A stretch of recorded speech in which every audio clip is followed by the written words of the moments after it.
Hello, my quilting friends. My name is Leah Day, and welcome back to the Friendship Quilt Along. So this is our Scrappy Tracks block. I named it that way because this scrappy border kind of reminded me of like railroad tracks. I don't know. I thought it was kind of cool, and you get to make two different sizes of this beautiful scrappy star. So let's jump on the machine and learn how to make scrappy tracks together. So the first step to our Scrappy Tracks block is to make these cute scrappy stars. And you just want to make sure that you have your square of background fabric here in one corner of the center. And I really love how this comes together. So you're just going to piece it together in rows the same way that we've done so many blocks this year.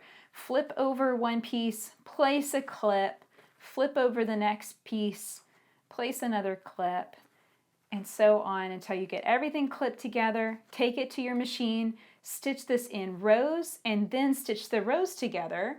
And here's what your star is going to look like when you put it together. Now you're going to make these larger size stars, and you're also going to make a smaller star as well. So just refer to the instructions in your quilt pattern, and I'll meet you back here when you get all of your stars pieced together. So here is the star I just pieced together, and I took the other three that I had already made and pieced those together in sets of two, and then pieced those two units together. Now the only thing you really want to pay attention to are these triangle points right here, and you can see mine are a little bit off, and that's okay. They don't have to be perfect. And also another thing that's nice is you don't really have to worry about matching these seams, because that's background fabric, and so long as you're using the same background fabric in each star, then it doesn't matter. Now, one thing definitely pay attention to if you are using black background fabric, that you use the same black fabric throughout. And I think I've got a little bit of batik black mixed in with Kona cotton black. And I know that doesn't seem like a very big deal, but I can both feel the difference and see the difference. Like this is a bit of batik black, and the Kona black just reads a little bit darker, and they have two different weaves. You know, the batik black is ever so slightly thicker. So not a deal breaker, and you might not even be able to notice it. It really kind of comes out more in certain lights. But it's one of those things that I just wanted to point out. When you're buying your background fabric, try and use an entire piece of background fabric for each block. You can change between the blocks. I think that works out great. But within the block itself, you want to try and use the same background block consistently. But as you can see, mine changed up a little bit, and that's okay. It's not the end of the world, and it's certainly not a deal breaker on my quilt. Okay, so I really wanted to cover attaching this border to the center block. I really wanted to focus on that in this video. So the border is pieced, and this is the kind of tracks effect that we get, and that is made by piecing a piece of background to a piece of scrap over and over to create this. I think this kind of like a railroad. I really love that effect. And this is what you're going to end up with. And you piece a strip of black fabric across the top. Now it looks like this was actually pieced incorrectly. This is just one of those things about, you know, read the pattern carefully and make sure things are coming out the right size. This strip actually needs to go on this top edge so that I have scrap on the end and black on the side. And there's a reason for that. I need it to be there because what's going to happen is my star, yeah, see, this is also pieced backwards too. All right, so let me try and explain what happened here. So the star needs to come in, and there needs to be black, and then that strip of black needs to be on this side too. So let me see if I can fiddle around with this and manage to get this to still work. If I put the star on this side of the block, you know, this might happen to you. And if I can figure out a way of making this work, then that would certainly save me some time. Now, I think I'm gonna end up having to rip no matter what. Well, no, maybe not. Okay, this actually works out. So in the pattern, I had it flipped the other way so that the star was like this and the shorter section was like that. So we're basically flipping it. So if this happens to you and the diagrams don't end up looking right, keep rotating it around until you get this effect, until you've got the strip next to your center star and the strip next to your center star, and you want the scrappy piece on both ends, just like that. That's what you're looking for. And the reason being, you want background fabric here and here, that's at the ends of those border strips, to be butting up next to your star. And look for that square too. That square, it's the same star shape that we did here, only a little smaller. And it's just that little square is kind of lining up and it's echoing that design. And I hope that you can see also we have the secondary star that is appearing in the center. If you put all the blocks together and those squares are lined up just so, then you end up with a second star that shows up there. So I hope this isn't too confusing and you understand, and definitely do reference the pattern so you can see what I mean here, because this is one of those things that can be really easy, when you're piecing your strips, to just stick that, strip on in any which way. And, it can get confusing whenever you look at the diagram and it's not looking the same way as your block did. And it took me a minute there, and I didn't want to rip, but I was willing to rip if it was totally wrong. But just by rotating this around and flipping the pieces over, I'm able to go on ahead and use this, and I don't have to rip anything out. So the next step is to flip this over. I'm going to piece this to this edge of the block. And, this is one of those things that, with piecing and lots of seams, and there's lots of seams across this block, this might not be matching up the same size. And it looks like my border might be running a little bit big. So here's a tip that really helps. Take your border and fold it in half and make a little crease mark right in the center. And obviously the center is the seam line that runs down between those star blocks. So now I'm going to take that, I'm going to match up that crease line I just put on that side of the block, and I'm going to place a clip right there because that's where I really want that to match up. Now another thing is if this is way off, if the border is significantly shorter than the block, then I would say definitely maybe add a longer strip. We've done this before in block number 4. I basically ripped off the end. I pieced on a much wider strip. You could also piece on a much wider black strip too. So this is something to definitely check on. If your scrappy border is not coming out, it's significantly shorter than your stars, then that's what I would do. Now, if it's significantly longer, I just trim it.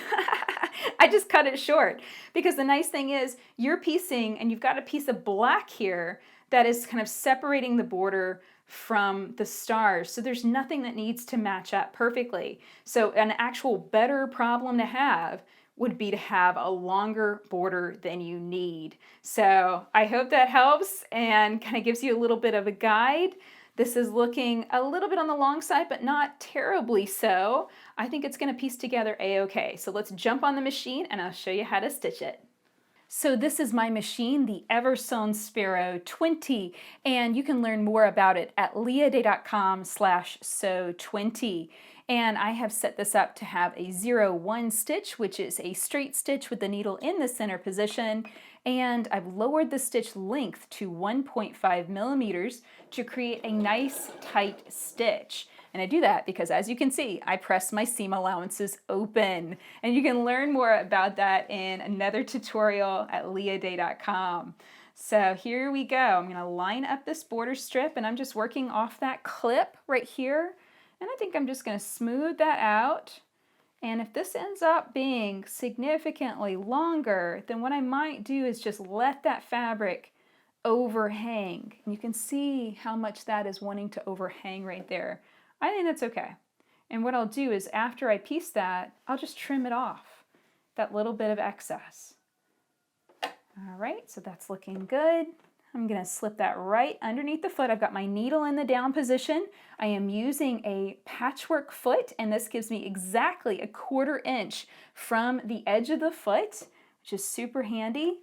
And now I'm going to start stitching. And so I want to keep the edge of those pieces lined up right with the edge of that foot and stitch on down. Now I usually like to do this the opposite way. So the side with more seam allowance is on the top, so I can keep an eye on it, and I wasn't paying attention to what I was doing. Otherwise I would be stitching this the opposite way. What I mean by that is it would be really nice to be able to catch those seam allowances just in case they want to flip over. I always like to piece with those face up if possible, and that way I'm sure that the block stays nice and flat and doesn't end up with lots of bulky seam allowances, you know, but it's not a deal breaker. Something that really helps stop the seam allowances from flipping is this Queen Size Supreme slider. That is a Teflon coated sheet. It's got kind of a pink grippy side. It just goes over my machine bed, and it's like a slip and slide. It really makes everything kind of glide and slide more smoothly into the machine. I know when I forget to have one on, or just have a machine like my treadle, I don't have a slider on it yet, I'll oftentimes get started and it's like, why does everything feel stuck? Why is everything feeling difficult to move all of a sudden? So I find that really helpful, and that keeps the seam allowances nice and flat and slip right up to the foot. Because you might have a machine like this one, there's kind of a lip on that bobbin case, and you run up against it, and it's just easy to have the pieces flip over. So watch out for that. And if you would like to check out the slider, you can check it out at leahday.com/slider, SLIDER. All right, we got just a little bit more to go, and it's looking like these corners are matching up just exactly right. So I only had a little bit of excess fabric, and it was really only coming out to one side. So there we go. Very simple piecing, and this is how I approach most borders. I really try not to force fit them together. Instead, I just try and pin from the middle, smooth everything out, and let it come together naturally. So now the next step is to finger press this border open, the seam that I just stitched. I want to get my fingers in there and open it out, and I use my fingernail or thumbnail to drag along that seam. And that just ensures that these pieces are perfectly flat and I have fully opened those fabrics out. The reason why it's important to do this is so that the seam actually is flat and you get the full use of your fabrics to all sides. I find that when you press seams to one side, you lose a lot of fabric, and that might be why, if you're struggling with accuracy and getting things to match up, that might be part of the issue. And I think that finger pressing like that and getting it nice and open flat is much better than trying to dig at it with your iron. You don't want to do that. It can really easily distort your fabric, and it won't get the seam nice and flat. So there we go. Good press. And this is a hot, dry iron. I do not have water in it. Putting water in an iron really shortens the lifespan. It makes it live a lot shorter because it wears out the inner parts. So having a dry iron means that my average iron will last for years instead of, just a couple months. And I don't believe in buying a super expensive iron either. I usually just buy a $20 one from the grocery store, and that works out a-okay. And I just got it set to the cotton setting, and that's what I use for all of my quilts all of the time. The only time that I use steam is if I'm doing a special technique with maybe bias binding, basically something really weird that I don't usually do.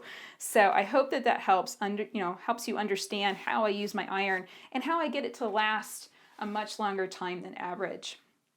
Okay, so now we have our second border strip, and that's going to be coming in just like so, and that looks like that's going to match up quite nicely.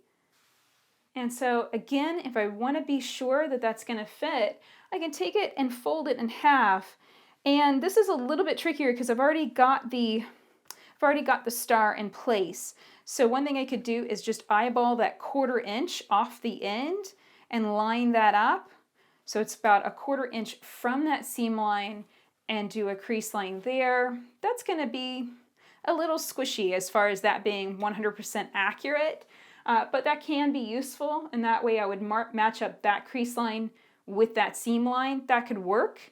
If this comes out right, let me see. We could do a crease line just folding it in half exactly. Crease that. Let's see if that's going to match up with something. Yeah, it actually will. So if you take the entire border, fold it in half, that crease line should match up with the seam line on that particular star. So keep that in mind if that is helpful. I'm going to flip that over and match that up. So I've got that matched up and I've got that second crease line too. I can use both. And grab some clips and clip that in place. And again, yes, this is a little bit different. You know, the look of this block, because I've got the border on this side, is going to be ever so slightly different from what you see in the pattern, but understand that was only because I pieced the strip on the opposite way it was supposed to go. Please just refer to the diagrams in your pattern carefully, but if you end up making the same mistake as me, this is what it'll look like. So it's okay, either way, you're going to be fine.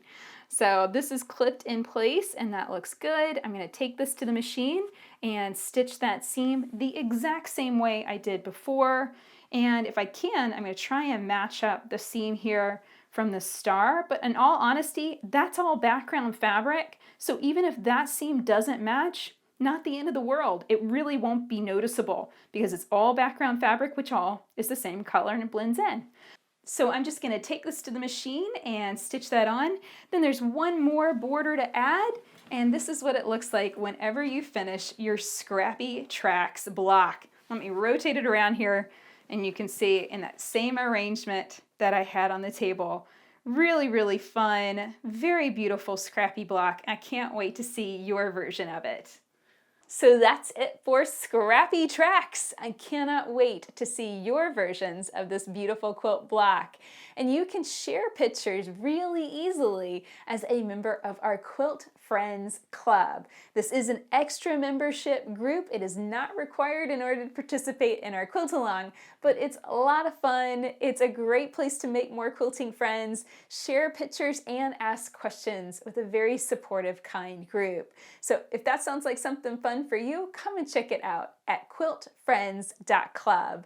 This is a beautiful sampler quilt project we're working on in 2019. But you know, even if it is far beyond 2019, you can still make this quilt. The patterns will remain online and the quilting tutorials will remain online as well. So come and pick up your patterns at leahday.com/friendship. And until next time, let's go quilt.